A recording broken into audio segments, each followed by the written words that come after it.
So hello everyone. आज हम करेंगे अपना पॉलिटिकल चैप्टर 4 फंडामेंटल राइट्स के क्वेश्चन। ठीक है, तो स्टार्ट करते हैं। The fundamental rights is mentioned in which part of the Indian constitution. तो पार्ट 3 में लिखा है ये।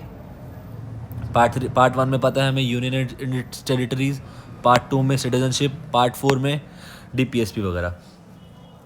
सेकेंड क्वेश्चन है which of the following constitution is the idea of the charter of fundamental rights adopted in the Indian constitution. तो हमने कहाँ से ले रखा है? USA से ले रखा है। नेक्स्ट क्वेश्चन क्या है? How many fundamental rights were initially provided in the Indian constitution of India. तो ओरिजिनली 7 थे, 7th वाला हटा दिया गया जो कि था राइट टू प्रॉपर्टी।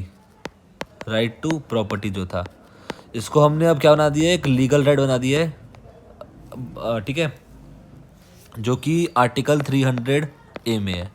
ठीक है, तो नेक्स्ट क्वेश्चन देखते हैं। The concept of limited government is major advancement to protect dash of the citizens from the ruling government। तो किस लिए होता है ये? फंडामेंटल राइट बचाने के लिए होता है।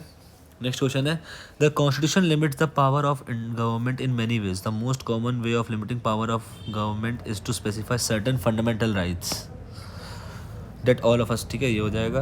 Which of the following articles of Indian constitution. तो आर्टिकल जो हमारे 12 से 35 तक है फंडामेंटल राइट्स के।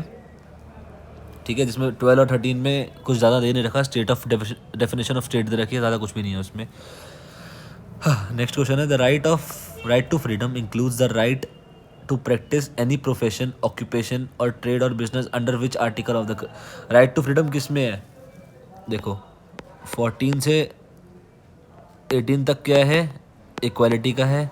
और फिर 19 से 22 है राइट टू फ्रीडम। तो इसमें 19 से 22 हो जाएगा। Since complete equality is impossible, अरे एक minute, since complete equality is impossible the dash of Indian constitution deals with right to equality and equal protection. Article 14 में दे रखा है ये वाला, right to equality and equal protection of law. Abolition of titles mentioned under which article of the Indian constitution. Article 18 में दे रखे हैं। ठीक है, और 13 में तो बताया मैंने डेफिनेशन ऑफ स्टेट है। 23 और 24 में दे रखा है, और 24 में 23 और 24 में है। 24 में इक्वालिटी बिफोर लॉ, फ्रीडम, उसके बाद क्या था?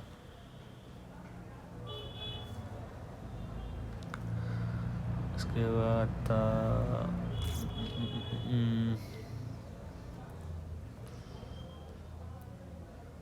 हाँ, राइट अगेंस्ट एक्सप्लॉयटेशन था। ठीक है, आर्टिकल 12 में क्या दे रखा है? डेफिनेशन ऑफ स्टेट दे रखा है। नेक्स्ट क्वेश्चन पढ़ते हैं। Which of the following articles of Indian constitution mentioned under the right to equality. Right to equality के अंदर क्या दे रखा है? Right to education, abolition of title. Abolition of title दे रखा है कौन से आर्टिकल में? 18 में। 17 दे रखा है। 17 में क्या है? Abolition of untouchability. और ये किस में दे रखा है? 18 में। एक मिनट, ठीक है। Article 14 to 18 of Indian constitution mention provision related to which of the following. Right to equality, freedom है हमारा एक मिनट जूम कर देते हैं। फ्रीडम आ जाता है हमारा article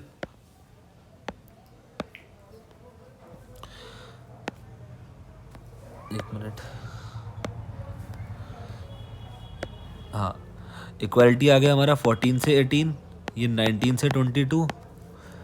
right to freedom of exploitation, right against exploitation हो जाता है हमारा 23 और 24, और ये 25 से 28, right to freedom of religion.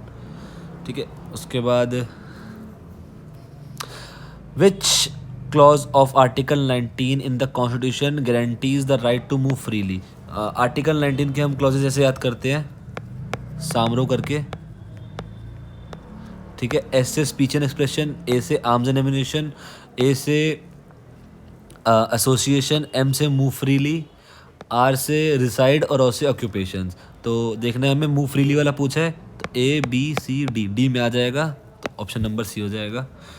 Which article of the Indian constitution mentions that no person shall be prosecuted and punished for the same offence. देखो article 20 में दे रखा है हमारे इस बारे में, ए बी पार्ट 1 पार्ट 2 और इसमें 3 क्लॉजेज हैं। पहला है एक्स पोस्टो फैक्टो करके ऐसे ही कुछ, ठीक है, जिसमें जैसे जिस टाइम पे सज़ा दी जाएगी उसी टाइम का कानून माना जाएगा। सेकंड में है जियोपार्डी, मतलब एक ही चीज का जुर्म की सज़ा 2 बार दी जाएगी।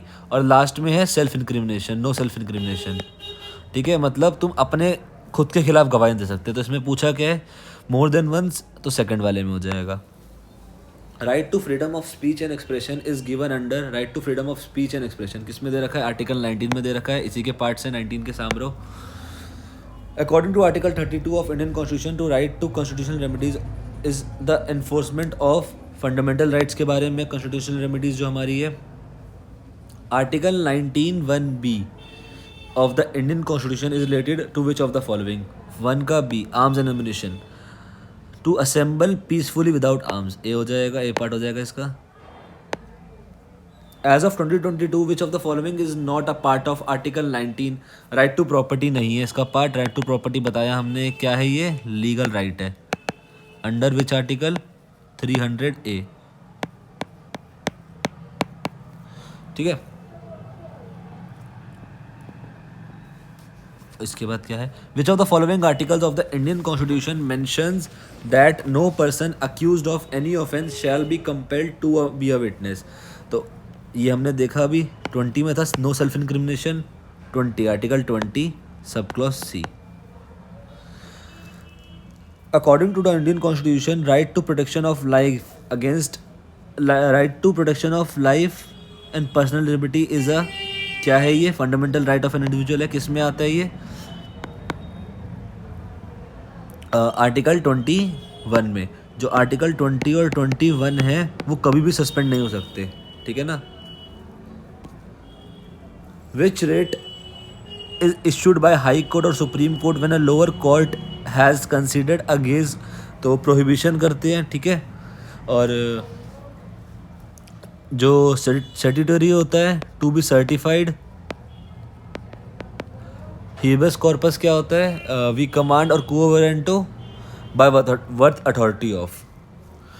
The right against self-incrimination, fundamental right, ensures that no person can be compelled to provide evidence in court. No person can be compelled to be a witness against themselves, ठीक है ना। कोई भी अपने खिलाफ गवाही नहीं दे सकता। क्वेश्चन नंबर 23 क्या बोलता है, in which judgment did supreme court extended the scope of article 21 and observe the right to educational flows directly from the right to life.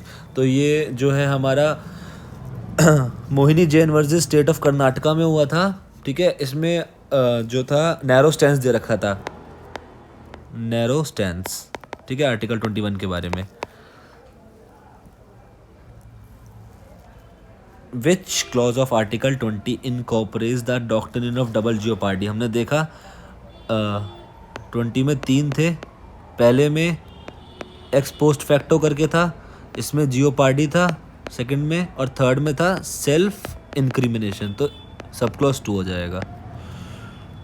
Article 20 of the Indian constitution of India is related to, article 20 किससे related है, article 20 abolition of titles, protection in respect of convention of for offences, ये हो जाएगा freedom of, ये हो जाएगा इसका answer, ठीक है ना। 20 इसी का रिलेटेड है। Which of the following articles prohibits human trafficking and forced labour. तो कौन सा आर्टिकल प्रोहिबिट करता है ह्यूमन ट्रैफिकिंग और फोर्स्ड लेबर को, 25 और 26 होता है इसमें, जिसमें ये प्रोहिबिट करता है। कॉन्स्टिट्यूशनल राइट अगेंस्ट एक्सप्लॉयटेशन होता है ये, तो आर्टिकल 25 हो जाएगा।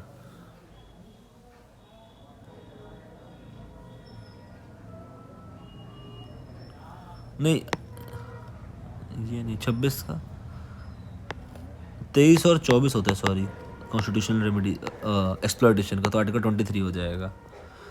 Which of the following articles of Indian constitution deal with right to freedom of religion. तो 25 से लेकर 28 में होता है हमारा। Which article of Indian constitution mentions that every religious denomination और section shall have the right to own and acquire movable and improvable property. तो article 26 sub clause सी ये हो जाएगा इसका आंसर। सब क्लोज ए क्या बोलता है, maintain institution for religious and charitable purpose. B बोलता है अपने अफेयर्स खुद संभाल मैटर्स में कर सकता है। सी बोलता है यही वाला मूवेबल एंड मूवेबल प्रॉपर्टी। और जो डी है वो administer such property in accordance with law. Which article of Indian constitution mentions establishing and maintaining institution for religious and charitable purpose. तो आर्टिकल 26 इसी के अंदर आता है सब। 26 के अंदर which set of article in constitution of India is known as cultural and educational rights. 20 से 30 में होते हैं, 29 और 30। Which of the following rights have been deleted. Right to property delete हुआ है, लीगल राइट बन गया ये। According to the constitution right against exploitation prohibiting all forms of force labour. Which article provides that all minorities have to establish and administer educational institutions of their choice? तो article 30 cultural and educational rights में minorities के बारे में बात करते हैं। Which of the following fundamental rights is available for Indian as well as foreigners. जो Indians के लिए राइट्स अवेलेबल हैं वो है 15, 16, 19, 29 और 30। ये सिर्फ एक्सक्लूसिवली फॉर इंडियंस है, ठीक है ना, जिसमें right to elementary education Indians के लिए भी है और फॉरेनर्स के लिए भी है, ठीक है। ये बाकी सारे जो भी है इंडियंस के लिए है। Which of the following articles of the Indian constitution can not be suspended even during an emergency. 20 और 21 कभी भी सस्पेंड नहीं सकते, हमने देखा था अभी। विच of the following is not a writ issued by supreme court. Quo warranto होता है, प्रोहिबिशन होता है, हेबिस कॉर्पस होता है, जुअस सोली नहीं होता। तो आंसर हो जाएगा जुअस सोली। अरे ठीक। Article dash of the Indian constitution gives an extensive original jurisdiction to the supreme court in regard of enforcement of fundamental rights. तो आर्टिकल 32 हो जाएगा इसका। ये इसी के बारे में बात कर रहा है, कॉन्स्टिट्यूशनल रेमेडीज़ के बारे में। During what circumstances can some fundamental rights be suspended as per the Indian constitution. During external emergency such as war और external aggression. Suppose a mine worker asks his son age 9 years to help him in his work instead of going school. Which article of Indian Constitution will be violated? तो क्या violet हो जाएगा? Article number 24 right against exploitation. Writ petition can be filed in supreme court of India under article 32 से supreme court कर सकती है और article 226 से हाई कोर्ट रिट इशू कर सकता है। हाई कोर्ट का जो रिट इशू करने का वो होता है वो वाइडर होता है और इसका थोड़ा नैरो होता है, क्योंकि सिर्फ ये फंडामेंटल राइट्स पे इशू कर सकता है सुप्रीम कोर्ट, पर जो हाई कोर्ट है वो लीगल राइट्स पे भी रिट इशू कर सकता है। Writ of mandamus is a fundamental right classifiable under constitutional remedies के अंदर है। How many types of writs can be issued by supreme court to protect the fundamental rights of Indian citizen? 5। तो बस level 1 में इतने ही question थे। I hope आप लोगों को समझ आएगा।